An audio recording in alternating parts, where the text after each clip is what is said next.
also hit legend with Herald Shaman, with one of the more absurd win rates I've had in a while. 12-1 in the end. That evened out over time. However, that was crazy. Unlike Wicked and I did not need to resort to druids. Yeah. Didn't have to go. Well, I mean, Edel was never going over to that particular dark side. I refuse. That would be like me going to play Burgle Rogue to Legend. You would send a wellness check. Like, that's just not happening. Welcome to episode 539 of Concede, a Hearthstone podcast dedicated to making the competitive side of the game more accessible to you. It is Thursday, March 26th, 2026 in the evening. Coming to you from Nomergon, Ohio, it's me, Edelweiss. From Northrend, Massachusetts, we have Wicked Good. Hi. From Teldrassil, California, we have Megesa. Hello. And from all around the world, we have you, dear listeners. This week's episode is brought to you by our producers, Number Theory, Crash, Beef Squatch, David P., Jeremy T., Bottle Cap, Grumpy Monk, The Burger Club, Kirk Regan, May, NY Kiwi, Spine, and by our patrons of the week, Alan and the Doctors. Wait. Alan and the Doctors Link. Yep. That's my favorite indie band. Right? You can go to patreon.com/coinconcede to get perks like a thank you at the top of the show, bonus post-show content, early access to new episodes, and help support the show in the process. If you would like to support the show but cannot do so monetarily, please consider leaving us a 5-star review on your podcast feature choice, as it always helps other people find the show. So, Life and Ladder. I have been enjoying Cataclysm, apart from, the thing. It's unfortunate.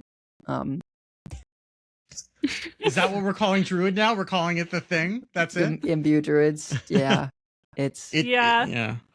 When we recorded last week, it was only 2 days in, so it was a little early to see. It was only sort of just becoming clear that Imbue Druid was a lot better than Token Druid, and it was still unclear whether the meta could adjust. And the meta has changed, but Imbue Druid seems pretty unstoppable. We did get, we'll mention this, there was a social media post from the team, was like, spring has arrived, and while we love watching things grow, Imbue Druid might be growing a little too well. More updates to come on April 2nd, and a tree with an axe. So, but that is a week from today as we are recording. So congrats to the new social media manager, by the way.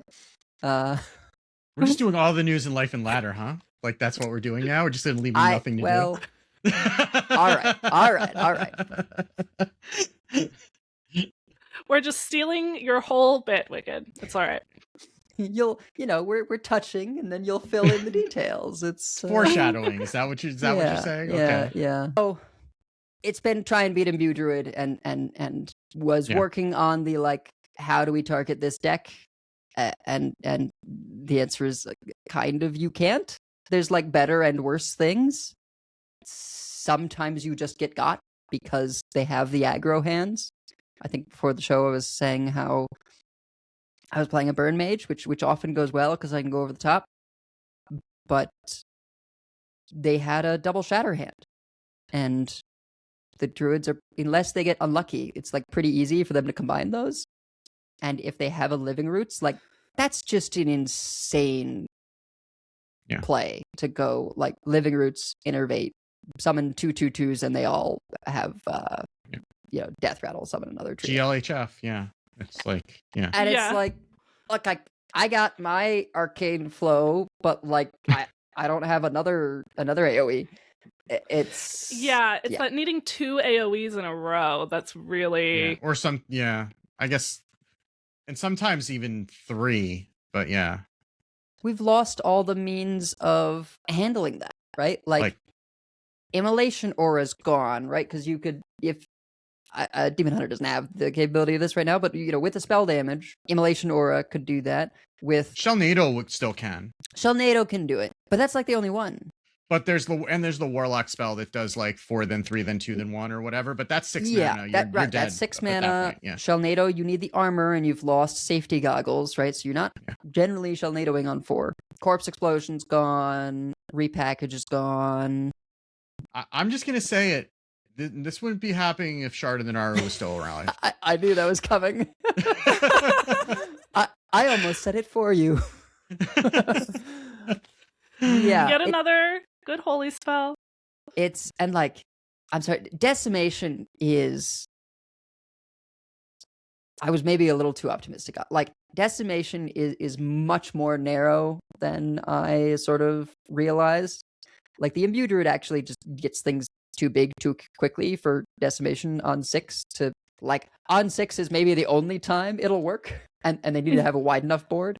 You need more things in play for it to kill the tall things. It's a weird clear. I feel like the only thing it's good against right now is like Herald Shaman. Yeah, I could see it being good in that specific matchup.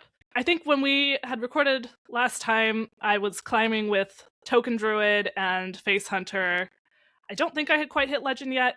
I hit Legend with the Token Druid, I believe. Then I was like, all right, we're in Legend. Time for that Egg Priest that I mentioned last time. And so I came in at 1400. I lost my way down to like 3600, mostly with the Egg Priest, which is like still a very good rank, but it was a lot lower than I entered because I'd gone like 514 or something. And that was just on one of the lists that I tried. Some of the other ones were worse. Like, I don't think it's that far off, but you don't have a lot of survivability while also having everything that you need for your egg. And then some of the slower things could deal with the eggs by the time you really got them going.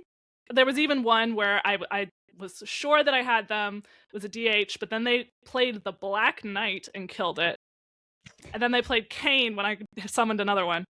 So I was like, all right, well, that person was clearly hurt by some egg decks. So that was not meant to be. Then I climbed back with Imbue Druid. Sorry to my opponents on that one. It does work. And it is a fun deck. It's just like not balanced right now. And then I found a control Imbue Priest, which we'll talk more about later. But I had been trying different things. I was like, all right, well, I'm back up at 1400. So I guess I'll try this since I'm probably not going much higher than this right now. And I'm kind of done with playing Imbue Druid again. And this one does work except for versus the druids. And I was lucky enough not to run into that many druids or that many shamans when I started playing it.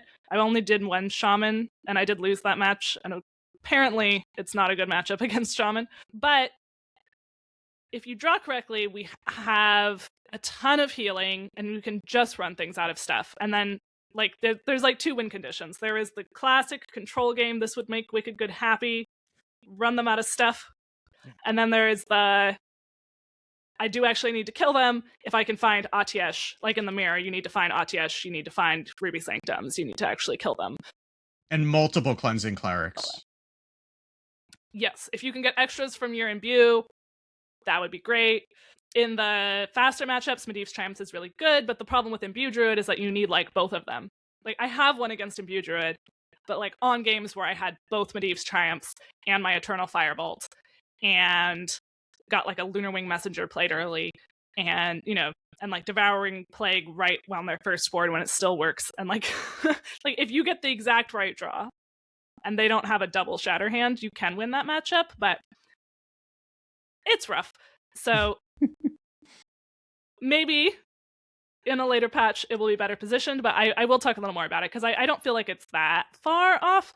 And versus some of the slower decks, like Medivh is really, really good versus like Egg Warrior, which was popular when I was trying to play this. So I actually had a really good time with the really, like, I had a game that I won that was 19 turns, and I actually enjoyed myself. So apparently I've only not been playing control this whole time because I wasn't a control priest. Yeah, let's see, 19 turns, and I won 2 days ago versus a warrior who probably should have conceded earlier, to be honest. It was one of those cases where like they had just enough stuff. They had some Yasandras. I had used my Cease to Exist on their Tortola, I think, but I finally Medivhed them. Like Medivh was at the bottom, so I was finding every other way to get rid of the Yasandras, and then finally timed my Medivh at the very end on turn 18. And then they were finally like, all right, we're out. That was like the baby Magesa games back when I was new to Hearthstone. I loved those games. So it was a little bit of a nostalgia trip. And then I played some Shaman. I've been like, I had some fun with the Imbue Druid. There's been too many of them now, but I've enjoyed a lot of the other decks. And I am having fun with Cataclysm. We'll see how I feel with another week and what happens with the patch that they hinted at. But I am enjoying the new expansion.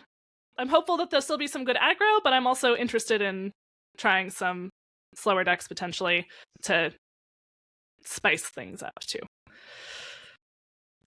Yeah, I mean, that was basically my week also, except that I had to actually get myself to Legend in the middle. So I played some Imbue Priest. I have come around to the idea that the Imbue is fine because you don't actually need the healing from the hero power, because the healing you have from Eternal Firebolt is just enough, assuming that you get so it. Much. It's like so much healing. With one upgrade, you remove a thing and heal 5. Yeah.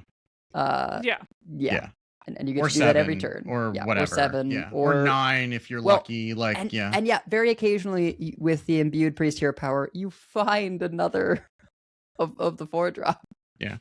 Or you get it from the 3, because the 3-cost spell, the one that gives you one from your deck and one from your opponent, is Shadow Visions. Yeah. It's not Thrive in the Shadows. So it actually gives you a copy, which is relevant in the mirror. I learned that you keep that card in the mirror because you have 2 shots at finding either your Atiesh or your opponent's Atiesh, and finding Atiesh is pretty much really finding Atiesh and finding Cleansing Clerics, and then finding 2 healing turned burn spells. Like, the way you win the mirror is that you have to kill them all in one go because they're always healing up to 30. So you have to get 2 locations. So you sometimes need to find an extra location. You need 2 Cleansing Clerics usually. And then you need either Flash Heal or Purifying Breath that deals 5 and then heals the opponent for some, unless if it died, right? If you can use the location on that as well, but both of those need, with the Atiesh, you need those to get doubled up to 16 apiece, and so you need the second Cleansing Cleric in order to get the math to math. And so you need multiples of a lot of things, and being able to get extra from your opponent helps in the mirror. I did also run up into an Egg Warrior, and I have been posting in our group chat, like, I swear to God, this happens every time I run into an Egg deck, because they had played Egg Bearer on 3 into Egg Kill It on 4, and then they killed the Egg 4 times on turn 5 or turn 6. They killed it 4 times. They pinged it with the 1-cost spell that draws if it lives, and then they torched it, and then they had 2 Siphoning Growths, and then they had the weapon that deals 1 damage to the board, and then they torched it again. So then they had it, and I Shadow Word ruined it. I'm like, fine, get out. And then of course they had Umbra on 7 after all that. So they had the way to find the egg. They had enough things to kill it 4 times in 1 turn, plus 1 time before that. And then they had Umbra on curve. And I'm like, well, great. I do believe you won that game. I did win that game because I just I think the 2020 hit me once. I think I let it hit me once. And even then I put a taunt in front of it. So they had to kill the taunt in order to get it through. But I just was able to stall them out long enough and just kept removing the 2020s each turn. And they were only able to get like 1 or 2 out a turn. So I was able to finally, and then like they got 2 out on the last one I Shadow Word ruined, and they conceded. And it's like, good, get out. Like I don't like, get out of here with your nonsense. But then eventually, like, I've had like a 35 to 40% win rate with the Priest, both pre and post Legend. Like, it's fine. There are enough matchups that you kind of auto lose. Like, Shaman's pretty close to an auto loss. It's not great into Imbue Druid because you just don't have enough removal to deal with bigger and bigger men on every single turn. You can, I mean, the aggro decks you will body for the most part, like aggro druid, like token druid. I had someone in Blister Guy's Discord concede to me on turn 2 because they were playing Hunter and they had a suboptimal hand. They said, I'm not even going to waste the time. And then they tagged me in Blister Guy's Discord to tell me that that's what they were doing. Because that matchup is as close to a free win as you can get against the Hunter. Yeah, it's really the combination of the druids of like versus something like a Hunter. You can just let them hit you for a little bit while they make a board, and then one clear and they're reset. Then they have to wait till they get confront the Tol'vir. Then you just clear it again because at that point you've had time to draw another thing. But the druid, first of all, there's the threat of the shatter card at any time, so you don't really want to let them keep a big board. Then if they do have the shatter card, you have to clear twice in a row. They're getting big guys. Like you can still kind of deal with that with the token druid, but then if they also have big guys every turn, that even with our healing, you can't necessarily let them hit you because also they could do the +1/+1 for every minion on the board thing at any time. I was really surprised by that card. I was like, oh, maybe this will do something with the Colossus. It's a little strange. Card is terrifying every time. It hurts a lot because they have so much sustain capability to go like, well, at a certain point I've had to hold on to this so long that as soon as I have a minion stick, I then spend the rest of my turn building a wide board to buff that minion that can hit you. And and it's not even other minions. It's just your minions. So it's always 7+7/+7, which is disturbing. I mean, it's almost always. It's not always, but I don't know. Maybe if you were waiting that long. A lot of times it's used aggressively for just like +4/+4, and now you got like an 8/8 very early on in the game that you have to deal with. Yeah. Like if you're playing Imbue Druid, it can be correct to not wait until the +7 and just like just take the damage. Just take the damage or just get a good trade in the mirror and then keep going. Yeah, you can use it a little earlier, especially like if it's stuck in between your shatter cards. Like I've used it for relatively little because it was in between the shatter and then I'm just going to use the shatter. So but I did climb up to legend with it. Because I just decided like it's like the 20. I looked down at the calendar, it's like the 23rd. Like I need to get over myself basically and just play the broken deck. And I got there with like a 60% win rate, which I mean is high, right? Like 60% is a pretty high win rate for anything in general. But the last I got up, I bounced off of like the final boss a couple times. I finally got up to a final boss attempt, and like I think my MMR was low enough that I definitely was playing against some people who were memeing at legend because I saw some of the Scarab legend card back, and this is the first time because of the new legend card back that I knew that I was playing somebody who was in legend now, because that's the only way they get that card back, right? So like I saw the legend card back, the Scarab legend card back a couple times, and I'm like, okay, well this person's memeing, so that's fun. But I played, my final boss was against an Onyxia Death Knight, and they were living their best life, and they had resurrected it at least once, maybe twice. And I was just not getting anything going. Like I was staying in the game, but I wasn't getting anywhere, and they were just getting more and more max health. And then eventually I played Malorn. Malorn gave me Shaman, and it was late enough in the game that Shaman gave me 3 copies of the Herald spell that does 4 damage to the board and 2 Deathwings. And that was enough.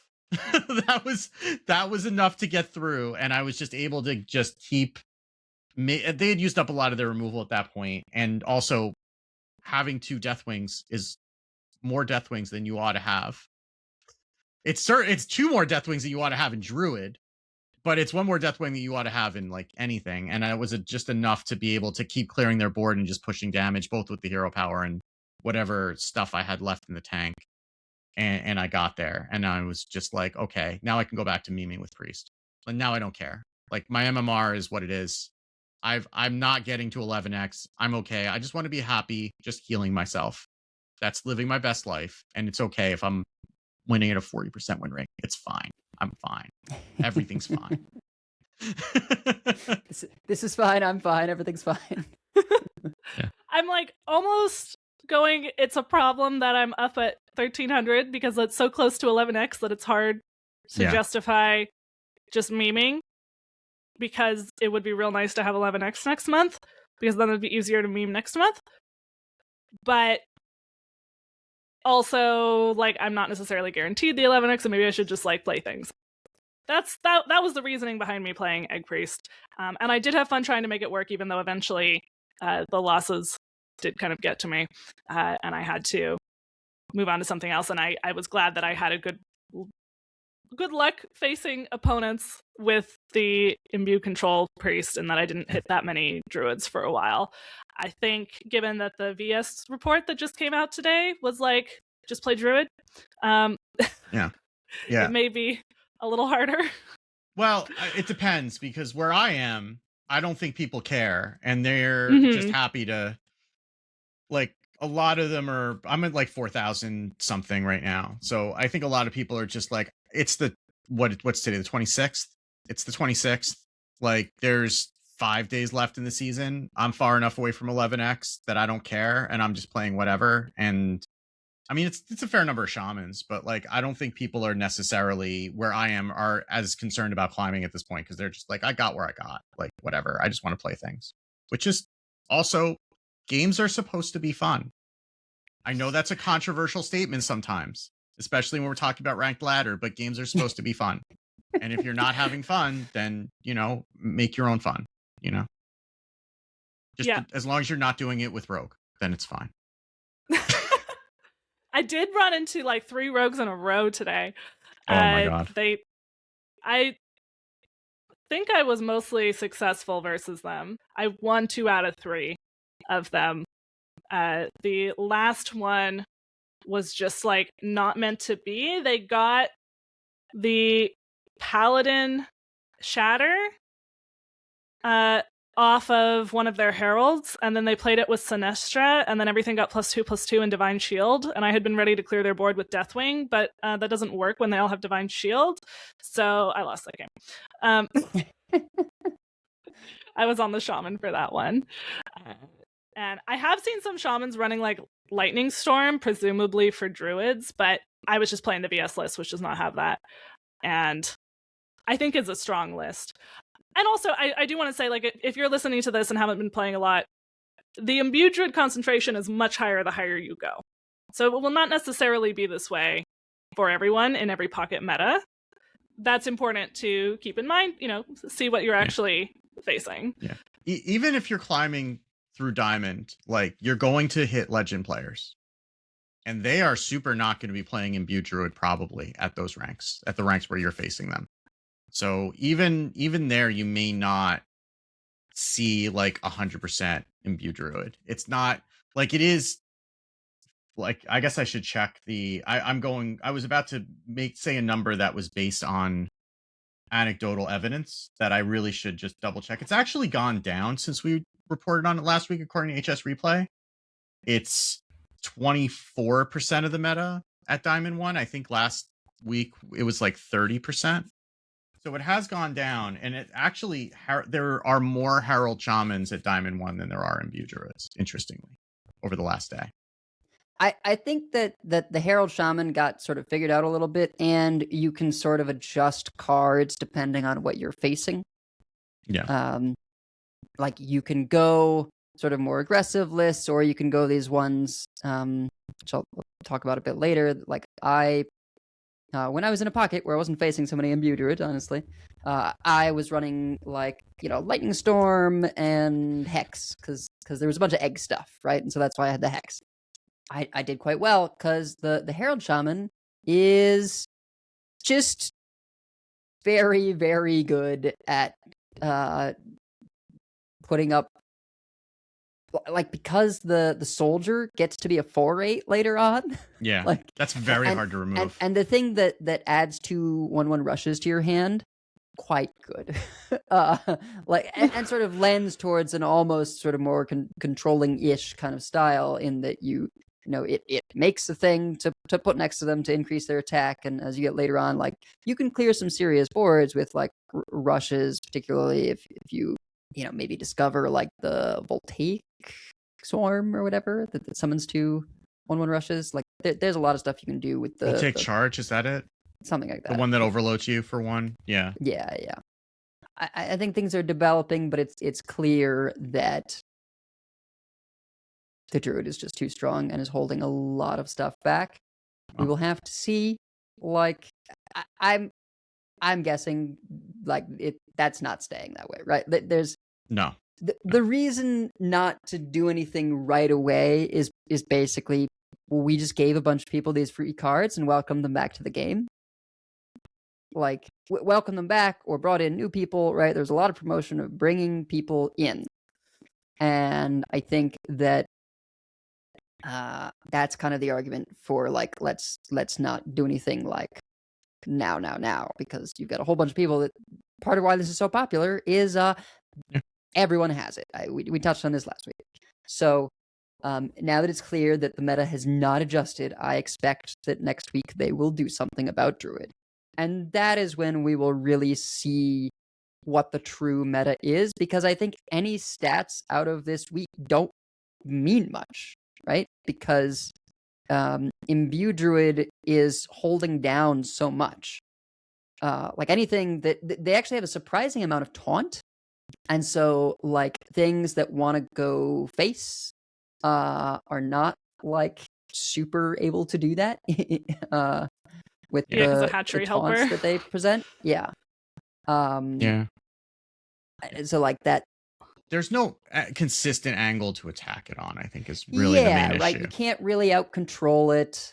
You can't run it out of stuff because they do get to make a giant thing every turn. You can't just tailor your removal to little things because they make big things. You can't tailor your stuff, your removal to just big things because they have a lot of little dudes that, and if you let those live, then they turn those into taunts with +1/+2 and hit you with those. And it's just like there are too many questions to answer in one deck to actually be able to answer. And if you do that, you can do that, right? But then you're losing to everything else, right? Like you can, and you may not even be able to do that, to be honest. But even if you did, you're probably losing to everything else because like, you're having to tailor your removal so specifically to this one deck. Well, and like my response was basically, I have to scam them, right? I have to get out Ultra Gigasaur and scam them. And I think that was kind of the approach with some of the egg decks as well, with varying degrees of success. Yeah, the new Gladiatorial Combat Warrior, which for anyone who might not have run into that, they run Gladiatorial Combat, they run Tortola, Yasandra, and Dracorix. They pull out one of them. And all of those, I don't really care if you have a 5/5 stealth because they have a taunt or they have a Dracorix. And then once they can get out Yasandra, they, again, in a longer game, they can make multiple Yasandras if they happen to run into something longer, or they just have a Tortola. So that's been kind of where that's coming from, is just like, we need a scam, which is not ideal if that's where we're going. I don't necessarily think that that's what'll be best in a changed meta. We also don't know like what else they may or may not do. Well, and like control decks could be performing well into like the Tol'vir Hunter and maybe not the Shaman because of Token Druid. Yeah, Token Druid certainly. Token Druid. Like Unholy Death Knight, like those sorts of things. Right. And that particular warrior is really easy for like priest to counter. Like or with Hex for Shaman. Like it's really easy for other things. Yeah, you're very sad if you see a Hex from a Shaman. And when you're playing trying to play the DK right now, it's so hard to get to Onyxia. It's just Well, my opponent seemed to. It's just that it didn't help them because I got more Deathwings than they did. But that's the other thing, is that you even have top end, right? Like you have Malorn that sometimes can just pull a game out, even if you've managed to like win board and make it so that just making one big thing isn't going to help. Like sometimes they can flip the table with Malorn, and those wild gods will also sometimes just win the game on the spot for you. I almost felt bad one time because like sometimes they also like discover Shaladrisil, and then it's like, all right, you know, like some control deck had basically out-controlled me out of the game, so I was only just like top decking and making one giant thing, and then I got the thing that discovers a nature spell and got Shalach Cell and just burst killed him. Yeah. With my one big thing. And like, so Ademian at one point posted a DK that he said was like specifically targeting the Imbue Druids, but I don't know if that was like an early iteration of the Imbue Druids or if it just didn't catch on or whatever, but it felt like maybe it didn't hold up over time. I feel like the version 1.0 didn't have the like as much of the token druid early game, right? Like, yeah, you had some of the things, but they added in the hatchery thing to buff them and give them taunt later on. Yeah, it was more spells at the beginning because it was more like original recipe Imbue Druid, where you don't necessarily need to do that. It was kind of landed on like a hybrid of token druid and Imbue Druid. We have someone in the chat saying that they killed Priest with Malorn into Ashamain into the Fabled cards. You monster. Priest hadn't had a chance to play yet. Ashamain is kind of the dirtiest pickup because the Imbue Druid can run out of cards. It's a thing that can happen. And then if you're able to sort of present counter tempo, you can put them in an awkward spot. But yeah, sometimes a top deck Malorn into something like Ashamain is just gross. As once again, Rogue is ruining everybody's day, even when they're not playing the class. So. Even when it's not actually Rogue. We've already kind of done half of explanations. Actually move on to the real section that's for this, rather than... Well, we should probably talk about the little news that you all didn't spoil for me in the beginning. Before we then continue Life and Ladder in explanations. Yeah. Gadgets and Gazette always gets the scoop. All right. Well, yeah. We've alluded to it quite a bit. That there's going to be a balance change. We've said it a million times. It's coming. April 2nd, Tree Axe. Get it. So that's what's happening. We will see what that looks like. We'll see what else they decide to tweak. They may throw some buffs in there as a treat. We'll see what happens. But I would say if you're looking to play Imbue Druid, smoke them while you got them, because I would be very surprised if it exists in the same form by this time next week. Yeah. We also I get that it's a tough decision with the position of them being in like they gave people these cards, but I do kind of hope they kill it. Yeah. You know, they can't necessarily, if this was the patch window that they decided on beforehand, they can't necessarily just like have a patch earlier.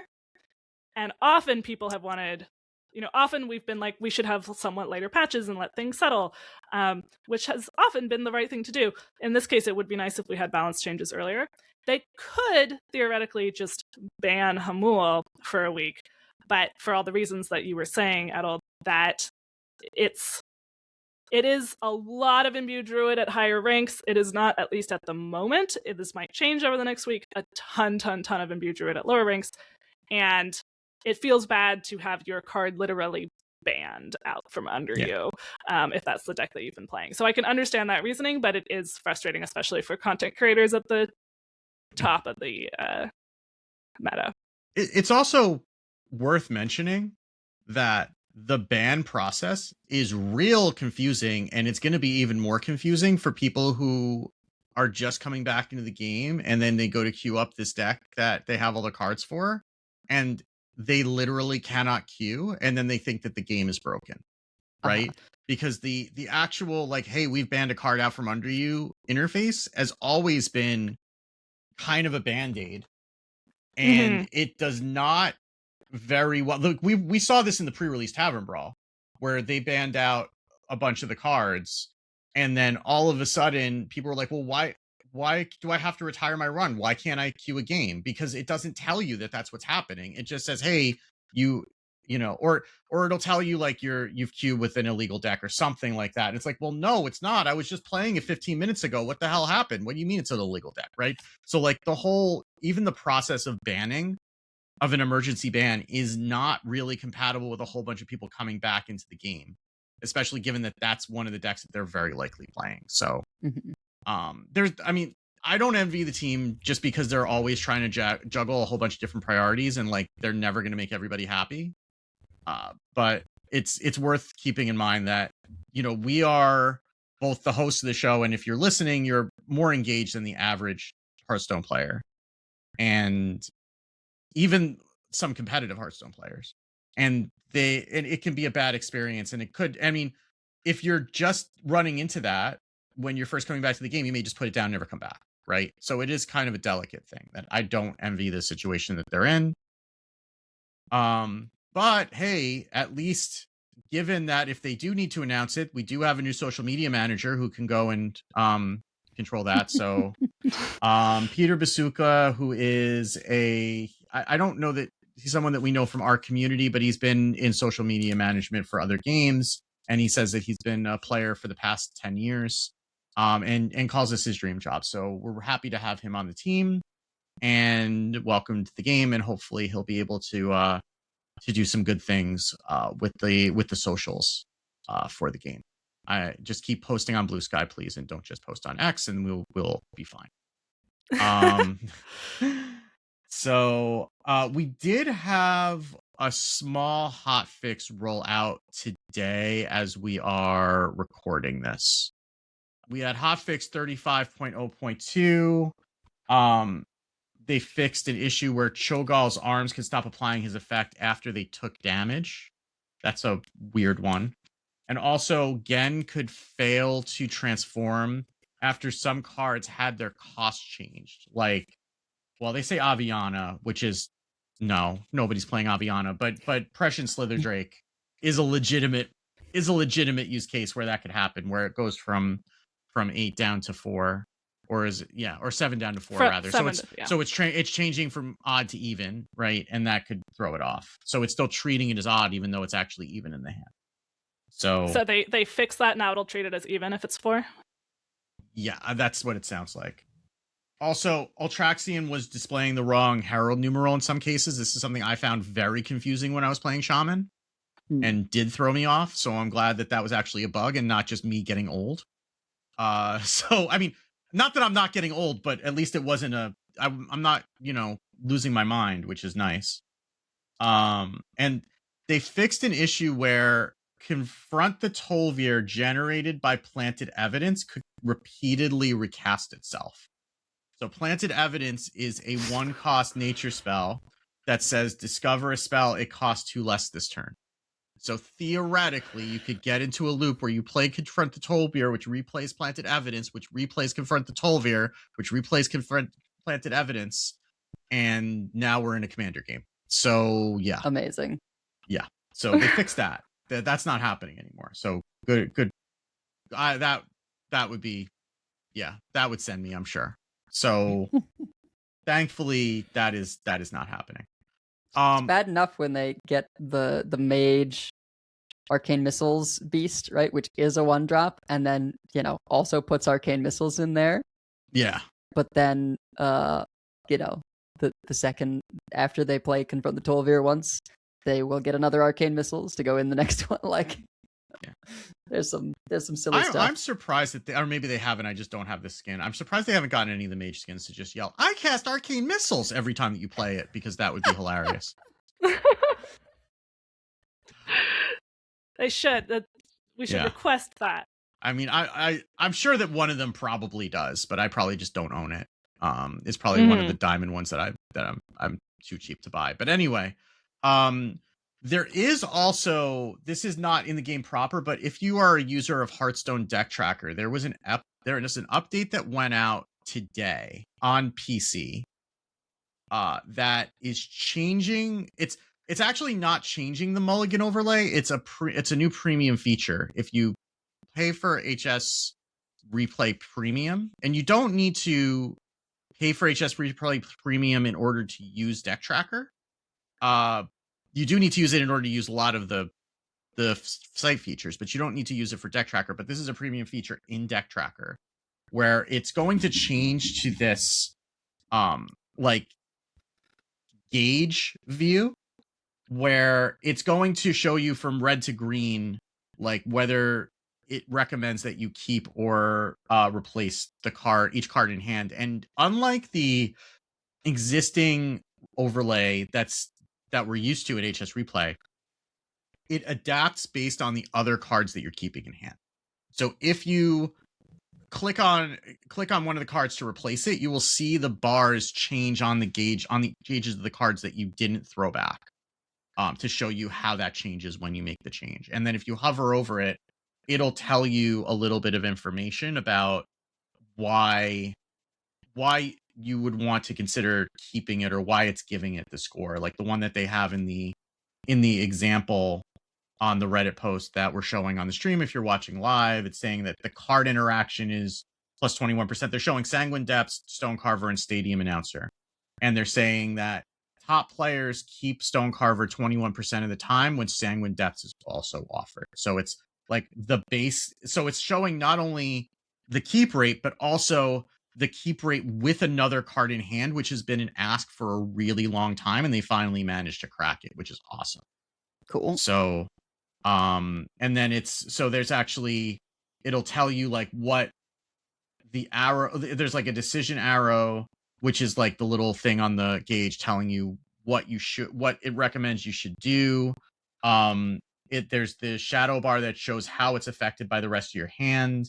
And then there's a synergy indicator that'll show you like the other cards in your hand that it has synergy with, as an icon, which is really cool. So this is, if you don't have premium, it will let you play, I think it's 5 games with this before it goes back to the old one. And if you are a premium user, then you'll just get this. And I actually was fortunate enough to be able to beta test this. The HS Replay folks gave me a preview version of this, and it is much better than the old Mulligan overlay. Like, I got to the point where I kind of stopped paying attention to the old Mulligan overlay. This is really good. This isn't an ad for HS Replay. They're just a cool product that, we happen to like. But I would say that definitely give this a try, even if you don't normally use Hearthstone Deck Tracker. Give it a try and see what it's like, because you'll get a few games with it. It's a pretty cool feature, just to see how they implemented it. Because I'm probably not doing it justice in theater of the mind type things with describing it for the audio listeners. I look forward to when it's on Mac, and I appreciate, even though I know it always takes a little longer to get things on Mac, I appreciate that it is a deck tracker that exists on Mac, because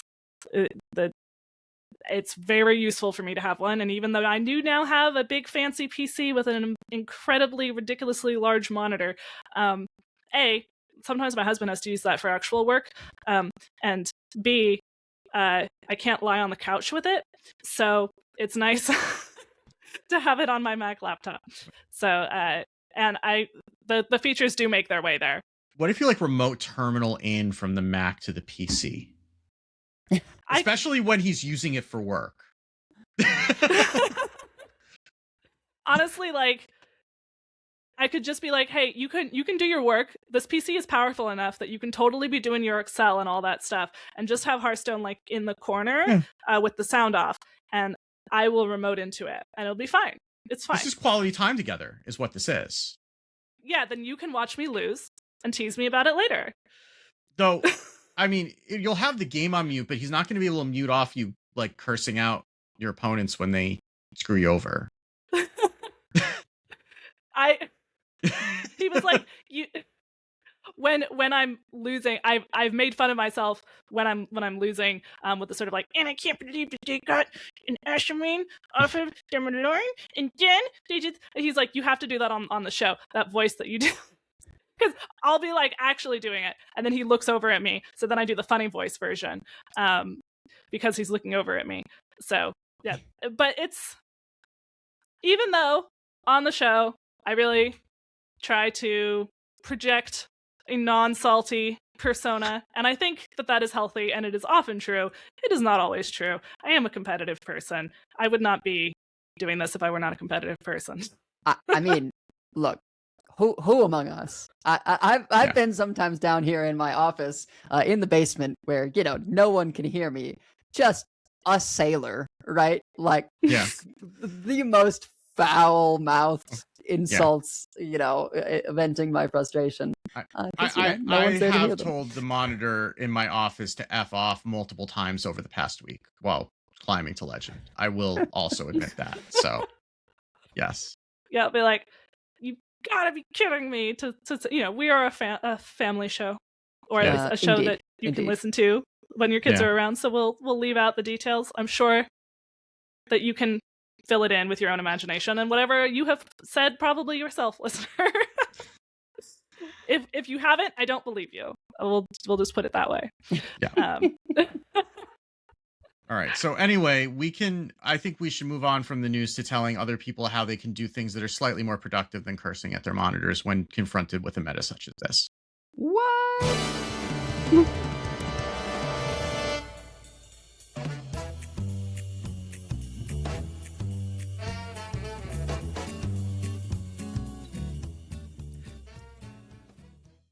All right. Well, so we had a time trying to think about what we were going to do for Dexplanations this week, because we didn't really want to do Imbue Druid proper. We'll talk about that a little bit in terms of how to play it. We already did some of that, but it's very unlikely that that is going to be in its current state a week from now. Certainly by the end of next week, whenever they get this patch in. We thought about how do you counter Imbue Druid, and we can talk a little bit about what you can do in a game versus Imbue Druid, and we've done some of that. But as also previously noted, the meta has really been unable to find a good counter to Imbue Druid, so we weren't really sure about that one. And it's really hard to tell what the rest of the meta is going to look like once they presumably hit Imbue Druid, because it's really been changing a lot of the meta. Like, there's decks that have poor win rates against Imbue Druid that might do better in a meta that doesn't have it. They might also adjust other decks. There might be some other nerfs. There might be some other buffs. We don't really want to get too far into speculating on that. So we decided we kind of had two things to talk about. One was just kind of an extension on Life and Ladder, which is telling you a little bit about the other things that we've been having fun with and tips on how to play them in sort of little mini explanations. And just some general thoughts on what do you do when you have a narrow meta. It's unusual to have something that doesn't at least have one counter that gets really popular. But, how are we finding our fun even when we're playing in places with a lot of druids? And again, not every place has tons and tons of druids. So that's not like the only thing that is happening in all of Hearthstone. Yeah. And this is not a new phenomenon either. Like, I remember One Night in Karazhan where, okay, Grandpa, I know, but but One Night in Karazhan was just Shaman. That's all it was at the time. For 6 months. Yeah, for a long time. It was a long time. Yeah, and there was a card, I forget the name of it, that would just, whenever you used your hero power, give all your totems +2 attack. So you would just Thunderbluff Valiant. That's right. Thunderbluff Valiant. Yeah. It was Inspire Shaman. Yeah. Well, there were two versions, I feel like. I feel like there were the ones that went a little bit longer that ran that. And then there were the ones that were just all in on Tunnel Trog, Totem Golem, Faceless, whatever.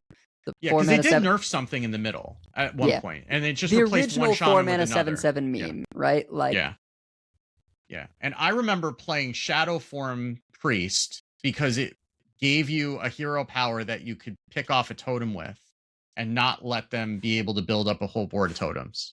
And that with Resurrect into Injured Blade Master to get a 4/7 to be able to try to attack them and keep the pest population down. And there are things you can do when the meta is this compressed. I think, again, we talked a lot about Imbue Druid and the features that make it hard to counter.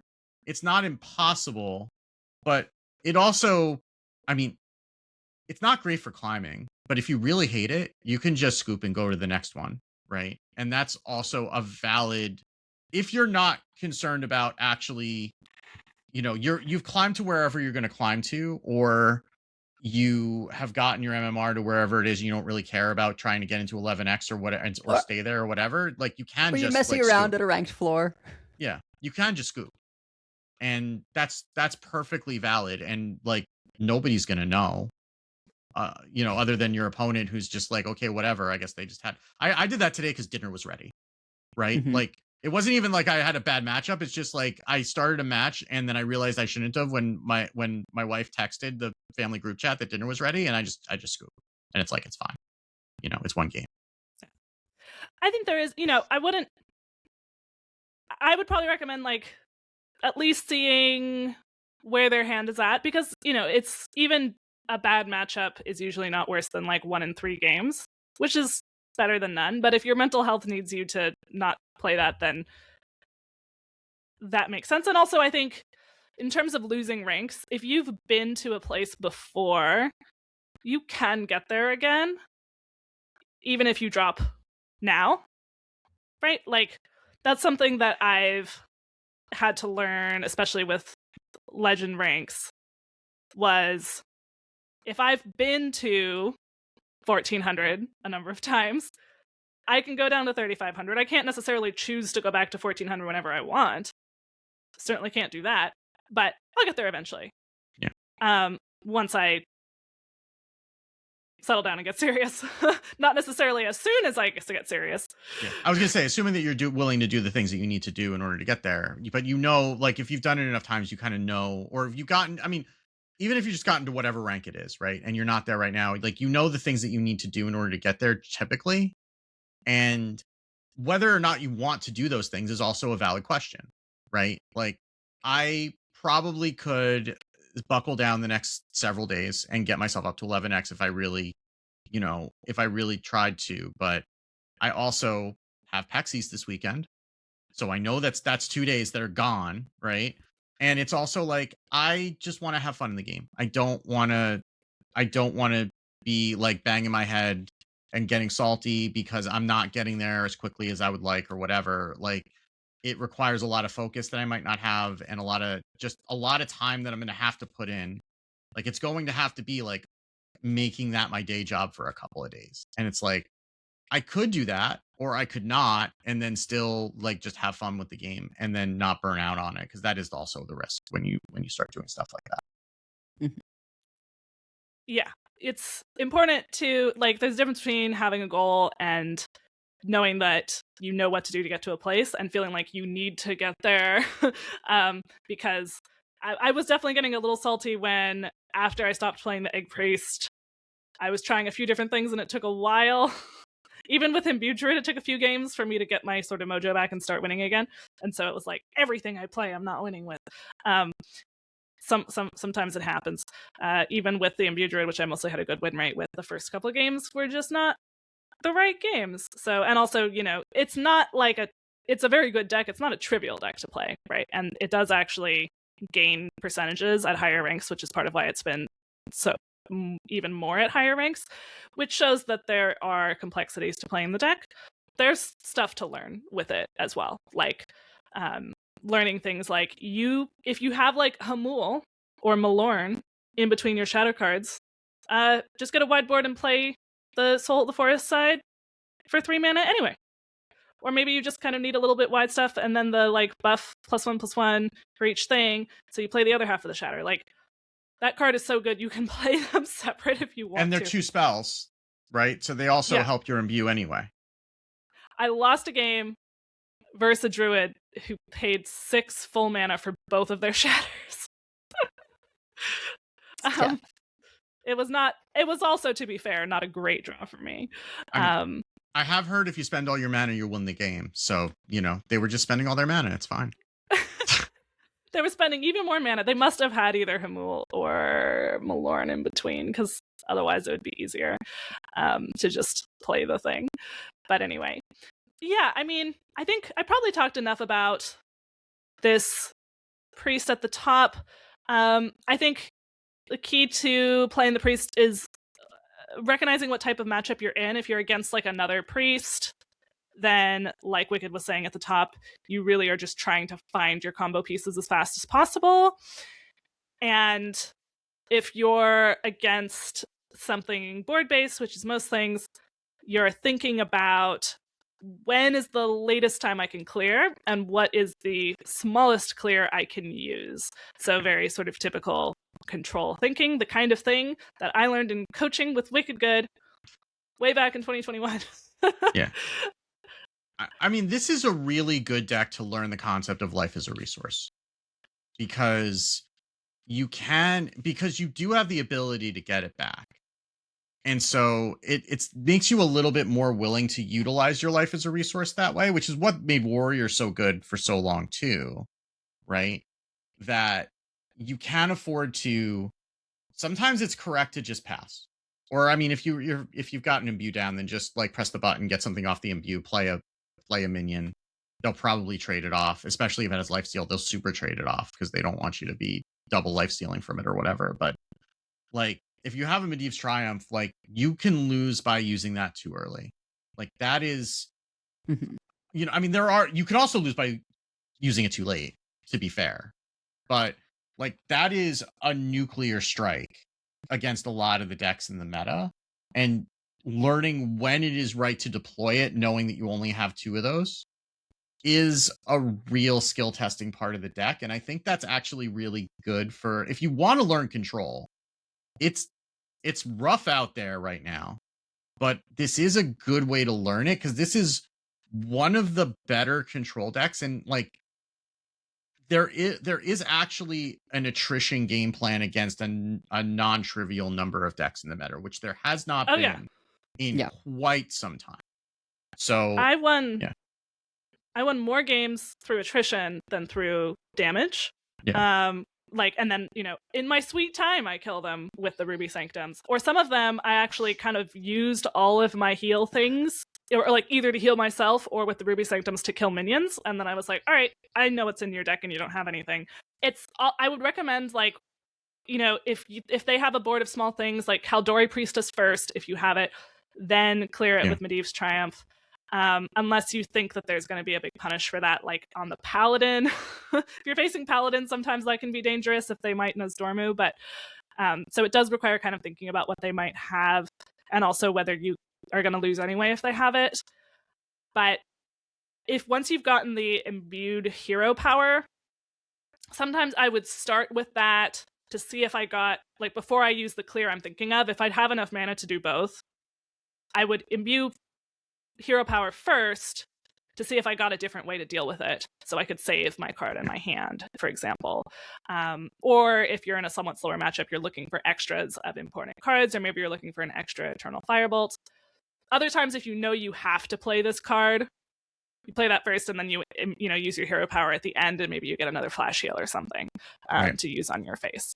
Or if you know that whatever you're going to do is going to leave you with exactly 2 mana, and you just want to get like something to do, then maybe you do that anyway, and then you use the 2 mana left over so that you guaranteed have some sort of a play. Because if you press the button first, it'll offer you based on whatever mana you have left over at that point, which may leave that card stranded in your hand. Like, there's definitely some nuance there. And yeah, against some of like the board based decks, like sometimes the win condition is your opponent respecting their own time. And like I have had a game today where I was playing against a hunter, and I spent like the last 3 turns of the game in the condescending Wonka pose waiting for them to concede, because they clearly were not getting through me Eternal Firebolting them every turn and then healing back 7. Like, that is it's also worth just kind of keeping that in mind. Like, the healing is a lot, and understanding when your opponent can kill you and when you need to heal and when you can afford to not heal because you can heal it back. Like, having a Devouring Plague in hand after 2 Cleansing Clerics, it represents a ton of healing. It is 3 mana heal 20, and that is not insignificant. So you just, even if it's not clearing, it's still doing a lot for you. And just understanding like how much damage output they have. Like, do they have the Druid spell that can buff the minion? Do they have they played Deathwing, and do they have the Wind Fury weapon? Like, those sorts of things. And sometimes you just get got. Like, that just happens too. But this is felt like one of the more satisfying control decks to play. I'm really hoping that it gets to be a little bit more viable once Imbue Druid goes out, and hopefully Herald Shaman doesn't just become just as prevalent as Imbue Druid is right now, because then it's going to be rough out here for the Imbue Priest. But yeah, the Shaman is hard because even though we have a lot of healing, the Deathwing hero power is 5 a turn minimum, and then if they have the Wind Fury weapon, like you're not going to run them out of stuff. You have to kill them, and that can be hard to do in time. So the Shaman is a rough matchup, and that's assuming that you withstood all their minions in the early game. Right. So the soldiers growing to 4/8 becomes a real problem in the late game because you just really do not like Shadow Word Ruin doesn't touch them. They're too big for even the Firebolt, even with Atiesh out, doesn't clear them without help. And they just make a lot of those, and then those just represent so much more damage. So it's very hard for you to get a clean clear in the late game against the Shaman, and they just keep coming up with ways to hit you at that point when you've already probably used up a lot of your removal. So it's very hard to be able to get over the line there. And also sometimes you pop out two 8-drops out of the location, and one of them is Tyrion, and you just concede because your Atiesh is done. So that's a thing that happens sometimes too. That's brutal. Yeah. Well, some of the other things that we have here, I mean, that transitions us into Shaman.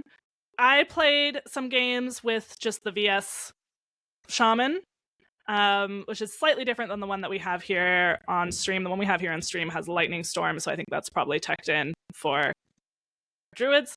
But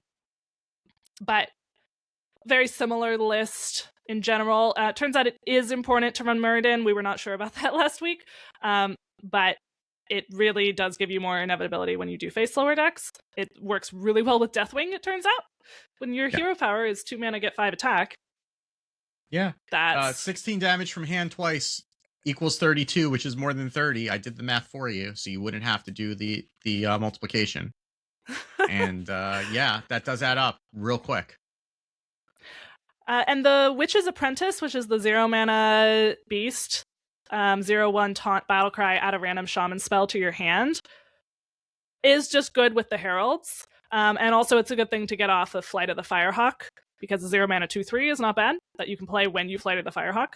And it's one of only 3 minions with a type that are in the deck that aren't elemental. So you're almost guaranteed to get it. Like Ultraxian's actually kind of a low roll in that spot, because I mean, unless you can cast it right away, but you pretty often early game when you're ripping off a flight, like when you're ripping off like a turn 3 Flight of the Firehawk, it makes it feel a lot better when you have a 0 mana 2/3 that's giving you a spell that you're able to play off the back of it. And Ultraxian can feel a little bit worse there, but it's like these are first world problems, to be clear. Yeah, having Ultraxian tutored for you often by Flight of the Firehawk does mean that you can often get your Deathwing out before certainly like other Herald decks. Not that we're seeing a lot of those right now, but post balance we might see more of those. So it can help you find get your Deathwing out earlier, not find it, but get it out earlier. Having at least 1 hex here is helpful if you do see any egg decks, for example. That can really be helpful, or that gladiatorial combat warrior, the sort of recruit warrior that we mentioned, that we can talk a little bit more about. Twilight Egg is real good in this deck because you can just buff its attack with your Herald. You definitely want to pay attention to where you're placing things. I was finding a good rule of thumb was put 0 attack things on the right, because then if you play that 2 mana spell Ritual of Power that gives you the little 1/1 rushers in your hand, then that appears on the far right, and so if you have like a Twilight Egg or something, it'll be next to it. And then if I'm going to play something like the Skywall Sentinel or the Envoy of the End, which are the heralds that summon the soldier directly to the right of wherever you play them, then you play that directly to the left of your 0 mana thing on the right. And then you might play other things further right than that, so that if your Witch's Apprentice dies, now something else is being buffed.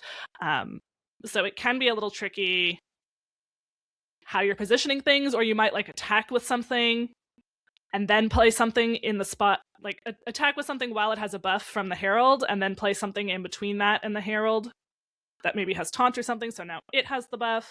This Shaman doesn't really have overload, but it's a little bit like that in that you're suddenly having to think about something you don't normally have to think about, in this case being where you're putting your minions on the board. Yeah. There also, one thing that I'm literally just thinking about now that might help with it. This is the one deck where you may not want to run like the signature envoy at the end, because it makes the soldiers look different. And for every other deck, it does not matter. For this one, it really does. And when the soldiers don't all look alike, then it can be very easy to forget that they're buffing things that are next to them, which is one of the ways that you lose damage, that you can lose games with this deck.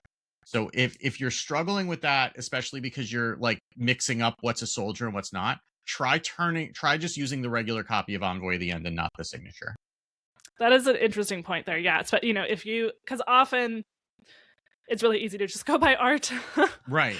I find that, having done coachings occasionally with patrons who are visually impaired, I will just refer to a card by its art and then be like, oh, right, that doesn't mean anything.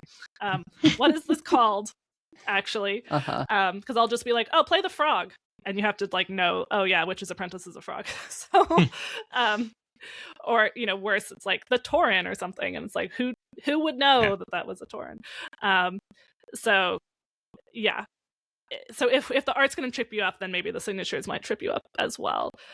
And this is a flexible deck too, because you can win through early board, or you can win late with big burst from the weapon plus Deathwing, and or if you stick an Alakir and you just have giant heralds now, and they can't clear the soldiers because they have 8 health, as previously mentioned. That would be, honestly, if they started as 1/1s instead of 1/2s, that would be nice.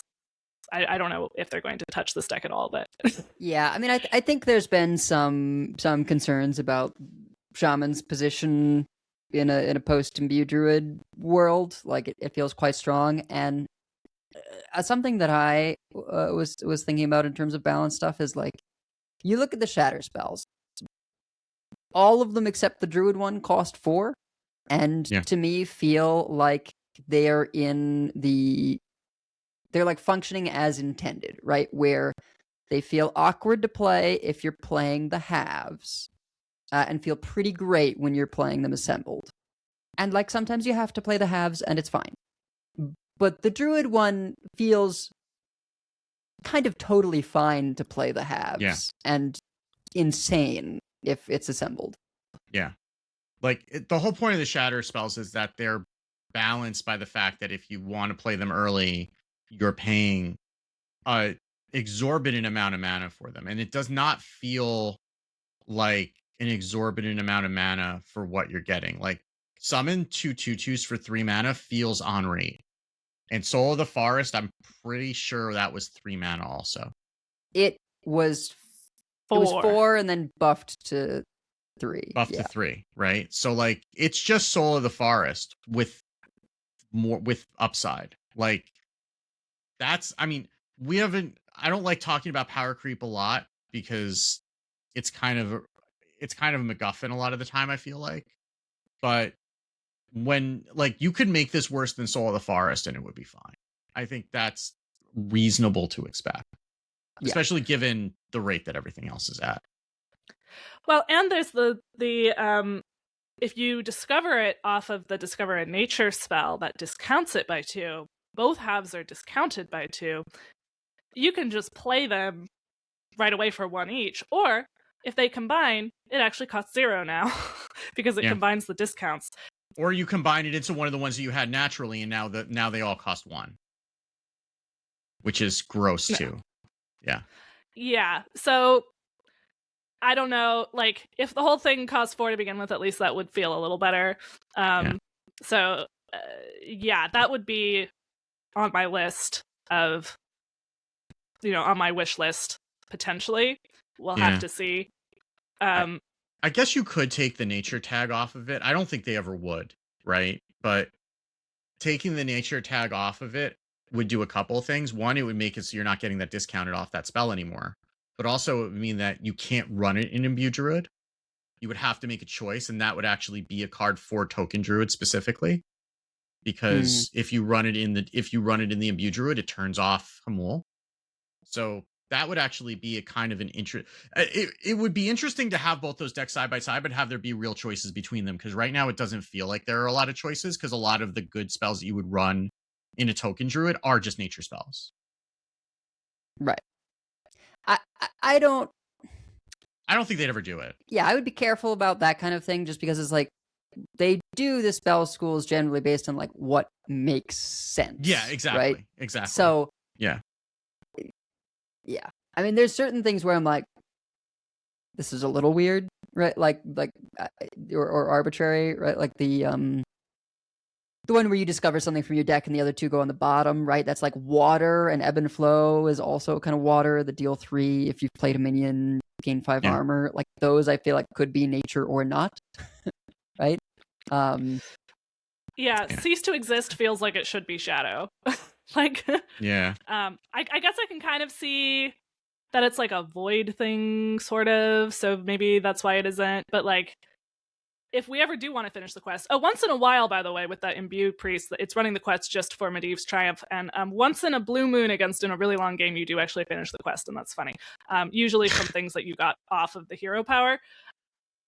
You could actually go for it a lot more easily if Cease to Exist was a shadow spell, I feel like, but it isn't. So, they're not going to change that at this point, most likely. Yeah, and I suppose that like a card that makes trees, like putting nature, isn't an arbitrary decision, but it is an arbitrary decision. So okay.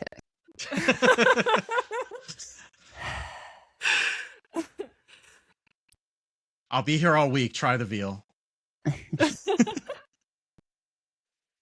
The shaman I did have some games with the shaman where I like did run out of draw, or like if you get behind on board, Muradin's Last Stand can just still be expensive. Yeah.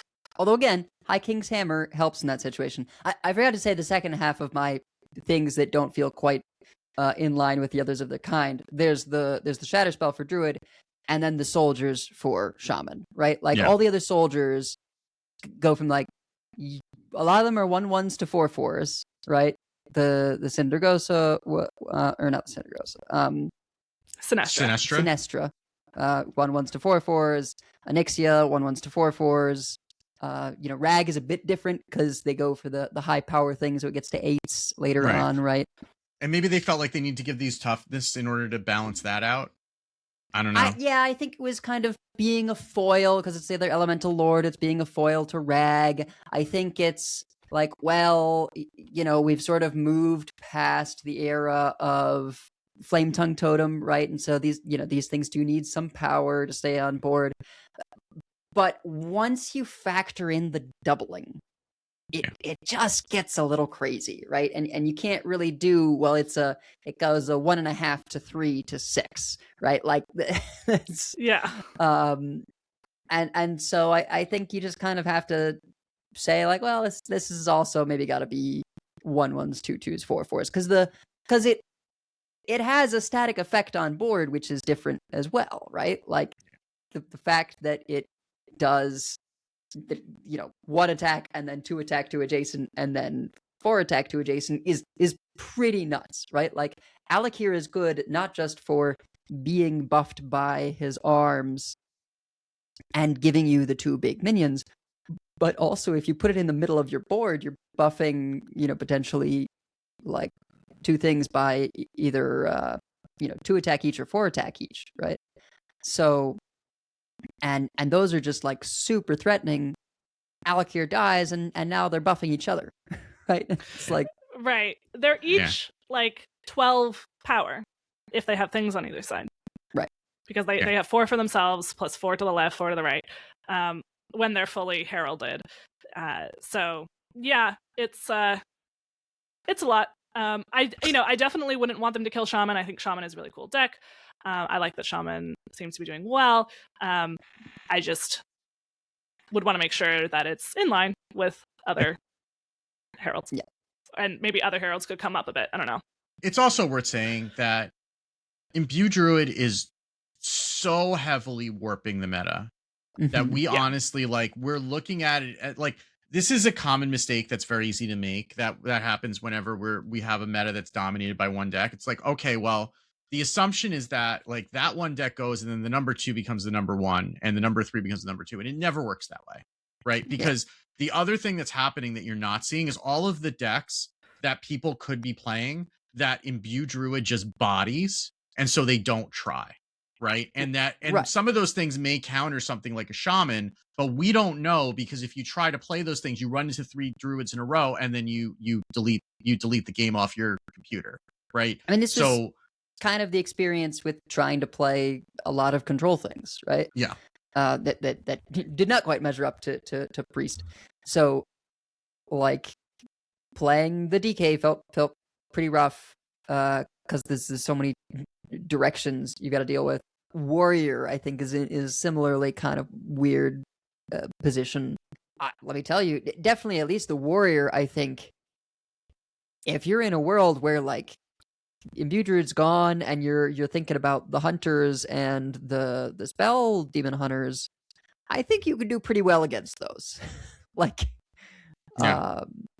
you know, you've got to some extent the armor gain, you've got like pretty great clears to just sort of sustain to, okay, I'm in quest mode now. And like, it's weird. It's like an enraged control warrior now, where you're turbo drawing with like Acolyte of Pain and you know, Ancient of Yore and For Glory, but then your removal is all this like damage based stuff, which is strange because we've had Brawl for so long, right? Yeah, we also had on here, we have this Recruit Warrior / Gladiatorial Combat Warrior that we mentioned. This has some burn with fire spells. It has some ability to like damage things and use Torch and Execute. It can also have a lot of Yasandras, but where, you know, in a longer game, you get them back with Succumb to Madness, discover a friendly dragon that died this game, resummon it. You can make copies with Clutch of Corruption, or if you're facing something faster, you make copies instead of the Great Draco Rex. Or it might just happen on whatever you get, but really what it's trying to do is scam out with Gladiatorial Combat, which is the 5 mana, summon a random minion from your deck, summon a 5/5 Tiger with stealth for your opponent. And this version that we have here also is running Shaladrusil, I guess, for extra late game. Because why not? Yeah. Because we can't be running other minions. We have to have only the 3 minions, because Gladiatorial Combat does not say like highest cost or anything like that. It's just like any minion. So you can't really have any misses.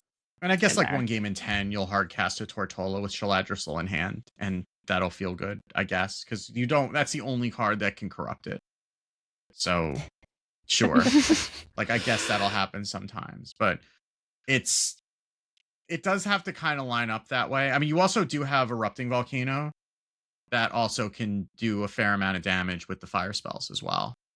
So that's a thing that you can do. But yeah, these kinds of decks are really kind of feast or famine. You can draw upside down if you draw all 3 of your big creatures or your big minions in your opening hand or in an early hand before you can get Gladiatorial Combat out. You feel real bad, because having to pay retail price for those minions does not feel good when you're used to getting them at Costco discount rates. So yeah, you have to be aware that that's what you're signing up for, right? Like, you are incredibly weak to 1 hex.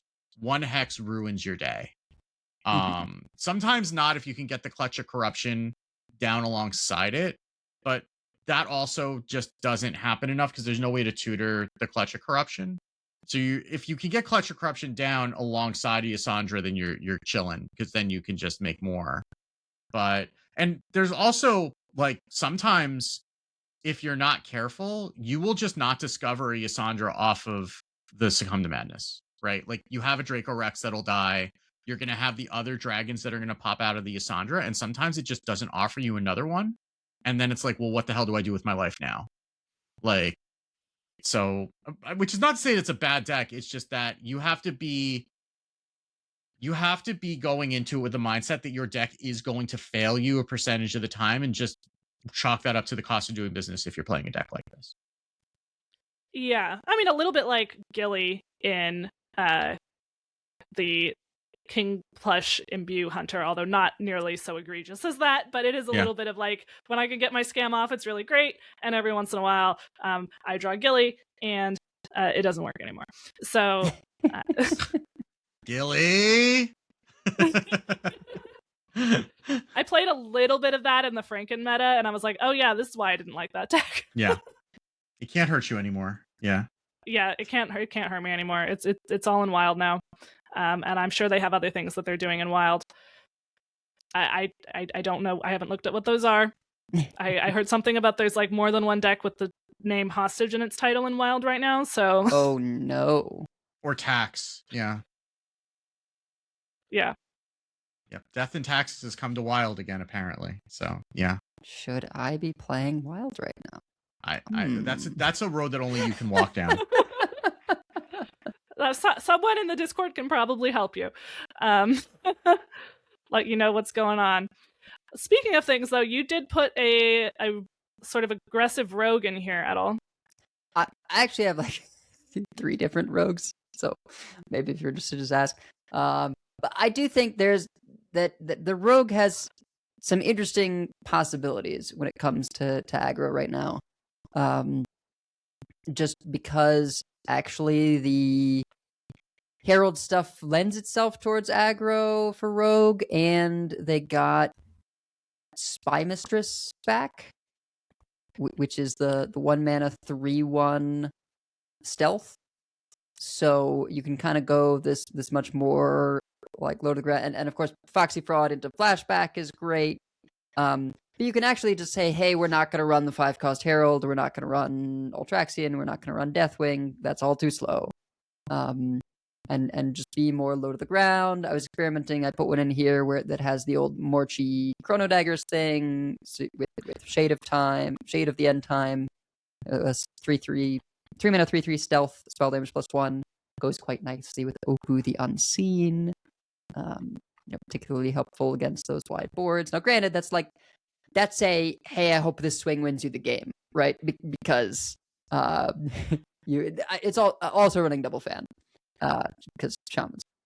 But yeah, this is very much a like you are just trying to keep board stuff long enough to hit him in the face, and then maybe like Sinestra pulls one out of the hat late game otherwise, because yeah, I think it could use some iteration. Like I was messing around with Phoenix in this.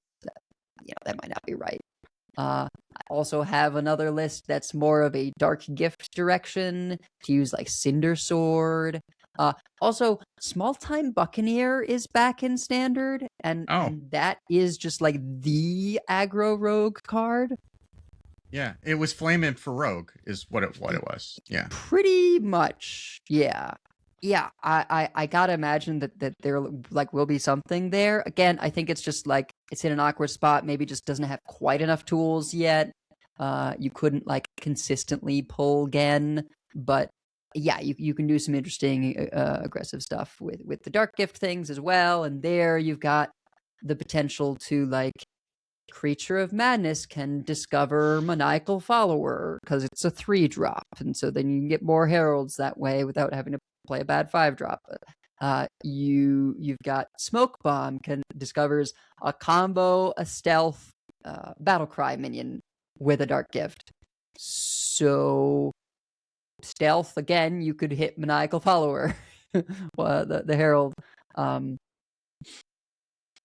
Or I mean, I guess Battlecry, you could theoretically hit Ultraxian or Envoy. I'm not sure if there's been any clarification. I feel like I have not generally been hitting non-class Herald things in Discovers, but that could just totally be because like there's not enough things there. I haven't seen I thought you're supposed to be able to discover Heralds, and I haven't seen any. I can't remember the last time I discovered a Herald in a Herald class. They specifically, after the theory crafting, took Ajara out of the pool of Naga from the Demon Hunter location, and I kind of wonder if that was a mistake. Maybe that would just be a win more if you could do it anyway. Nespira Enthralled. maybe it'd be too much of a buff to particularly the spell version and not as much to the straight up Herald DH. If you're getting one, maybe that's not so bad. I don't know, right? If people are getting to play with a Jara, I don't know. I don't mind that. Anyway, yeah, back to rogue things. So like there's that, and then I think I just had a sort of more streamlined aggro Herald, not messing around with any particular themes, but just had like Cult Neophyte. Because like what aggro rogue wouldn't have Cult Neophyte?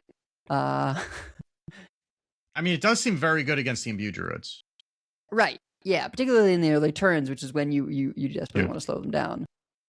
So that has, Small Time Buccaneer, Spy Mistress, Cult Neophyte, Foxy Fraud, Flashback, still have those heralds. I've got a couple of dazes because of the eggs. Because the text of they can't play it the next turn really just means like if they play egg and you daze it, they're just so slowed down. Yeah. And then that sort of more generalized aggro Herald Rogue has a pair of the winged aberrations because again I feel like that card's pretty good. Yeah. I'm not seeing a ton of play because people feel a way about Overload and Rogue, I guess. I don't know. And in Shaman to some extent too, because it could be played in the Herald Shaman. But I think like if you're doing that, you also in Shaman you need to be playing the 4-mana 7/7 that unlocks your Shaman's pretty tight, honestly. Yeah. And you don't really need it. Like you have enough things that are getting you bored that you don't necessarily need it. Though I have had some games where I just haven't been able to stick anything and get enough attacks off and have been sitting with like 6 mana Murden's Last Stands and just hating life on turn 6. Like nothing feels more like humbling than having to pay 6 mana for a Murden's Last Stand and then conceding because that's two of your 3 cards in your hand. Yeah. Like things are not going so long, so I'm not opting for in my rogues the just run a pair of eventualities because sometimes you want the imbue hero power. That may be a thing that makes its way back in, right? Like I don't think you need to run a density of imbue cards for rogue. You can just run eventuality and you kind of cover your bases for something that's more aggressive. Maybe you run the weapon if you're feeling spicy, but like you super do not need to run the neutrals. I don't think. Yeah, absolutely. Yeah, that would be the maximum. Would be eventuality and jagged edge. But yeah, not the others. Because like 3 mana 3/2 weapon is okay. It's like it's fine. Fiery War Axe. Yeah. It's nerfed Fiery War Axe. I mean, that's still a Fiery War Axe. They put it back. I don't know if we can say that anymore. It's it's a nostalgic Fiery War Axe. Yeah. From a simpler time.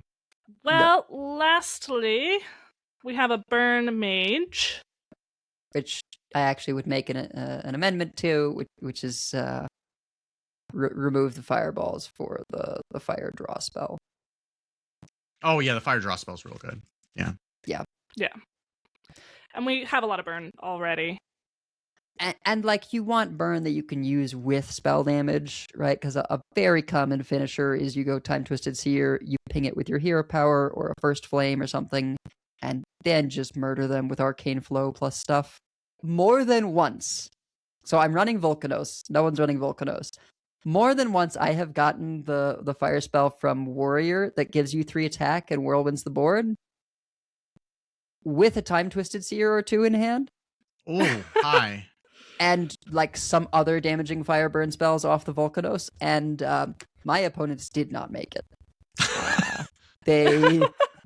I think I had another 15 damage in hand or something after they exploded. Yeah.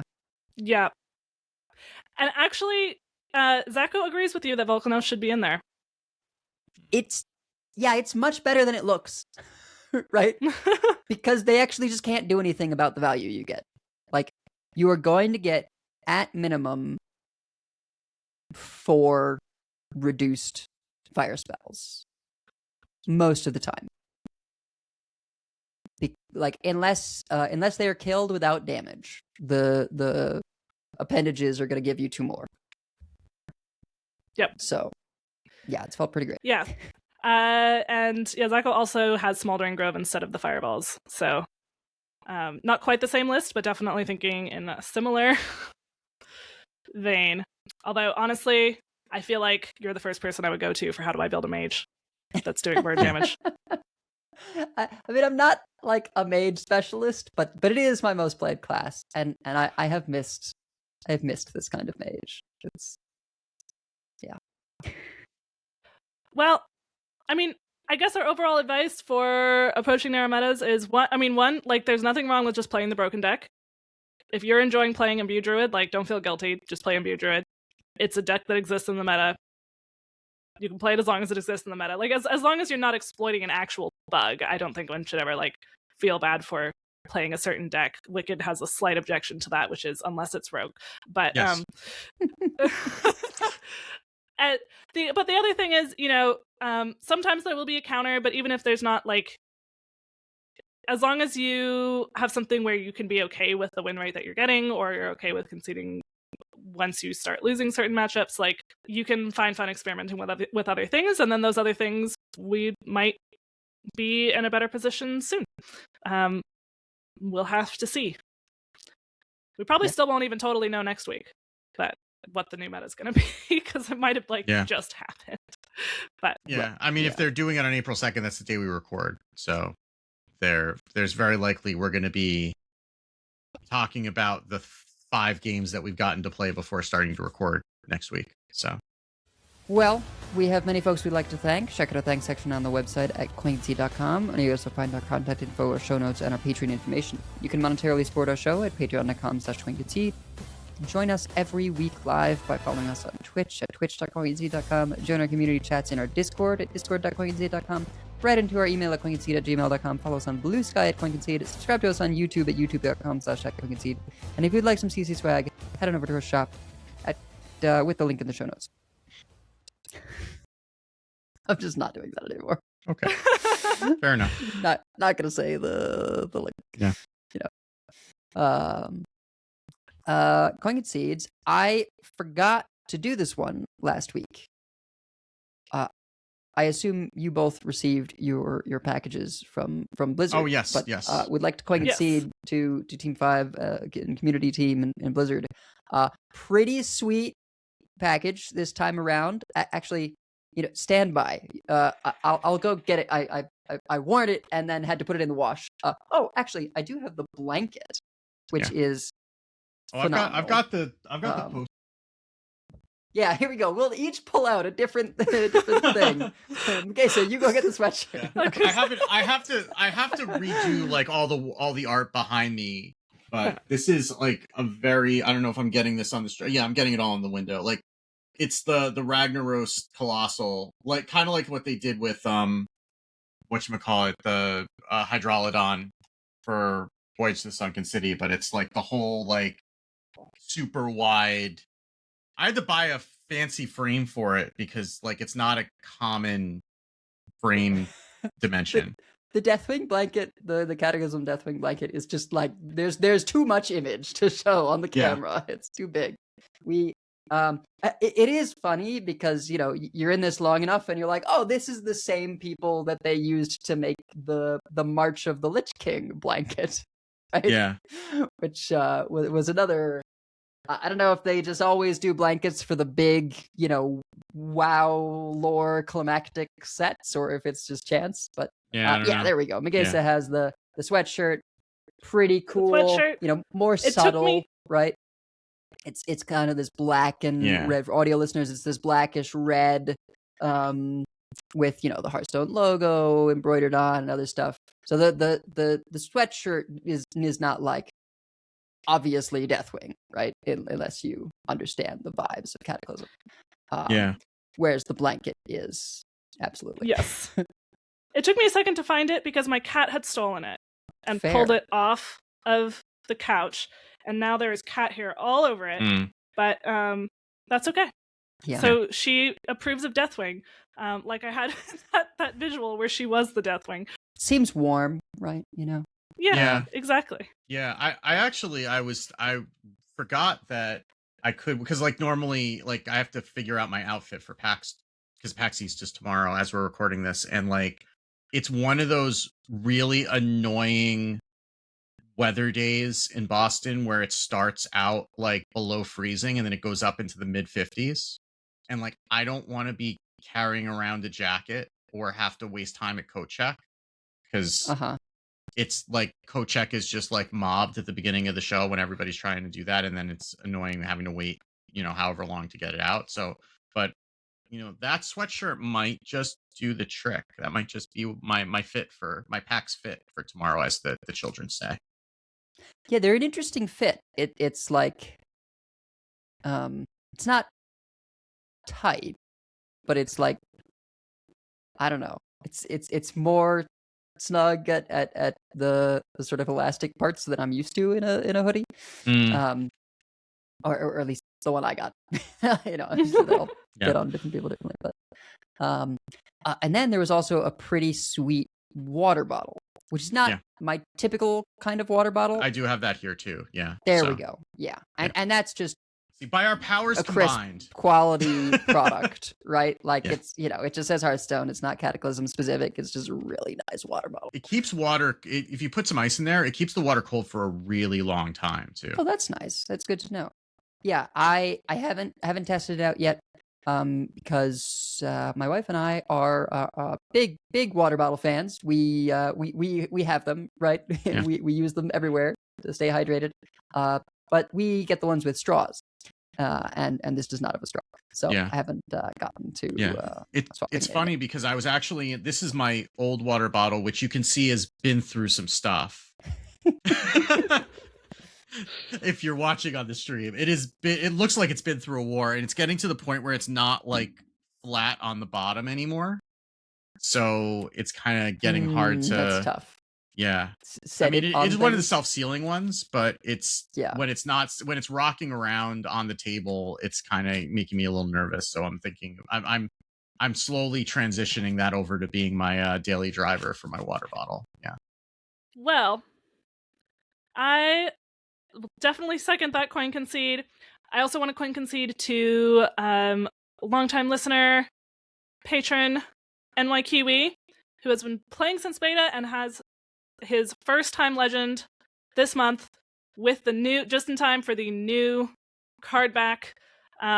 This was, we did have a coaching this month, but it was no thanks to me. I was completely unhelpful in his climb this particular time. I think sometimes I have been, sage advice perhaps. But yeah, very exciting to hit legend for the first time. I remember I was like alone in the classroom, because that was my 1 year of classroom teaching, and I was supposed to be doing prep for the next day, but I was like, I have less than 24 hours until they nerf my deck. So, and then we were like running around. So that's a great feeling. I know it's been a long time goal. And he hit that with Herald Shaman, I believe. I also hit legend with Herald Shaman with one of the more absurd win rates I've had in a while. Admittedly, it probably was because I had sort of tanked MMR-wise in that, Diamond through Legend area, kind of messing around for quite some time. But I did go 12-1 in the end. Yeah. Yeah. Now, that evened out over time. However, that was crazy. Yeah. That is crazy. Yeah, you sent us a message like, I have 9 wins with this. I'm 9-0. And I was like, wow, that's a lot. And you were like, it's now 10-0. Wait, it's now 11. Yeah, very impressive. And clearly a deck that one can do well with. But unlike Wicked and I did not need to resort to druids. Yeah.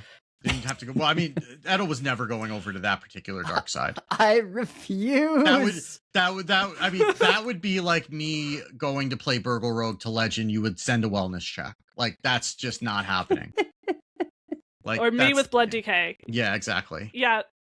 She was like, I'm having some trouble climbing. What are you guys doing? And we were like, Imbue Druid. And she was like, no, What else you got? Absolutely not. Yeah. It's not even. I mean, I guess they do ramp, but it's not even like a ramp druid, you know. But I can't do it. Yeah. Well, I'm just gonna coin Concede to Schwal for no particular reason, but just because she's great and we don't say it enough. So That's true. Yeah. Mhm. So, yeah. So Schwal, you rock. Thank you for doing everything you do. And I think that's going to do it for us for this week. So until next time, keep calm and don't let the druids get you down. And if you see us on ladder, coin Concede. Coin Concede. Coin Concede.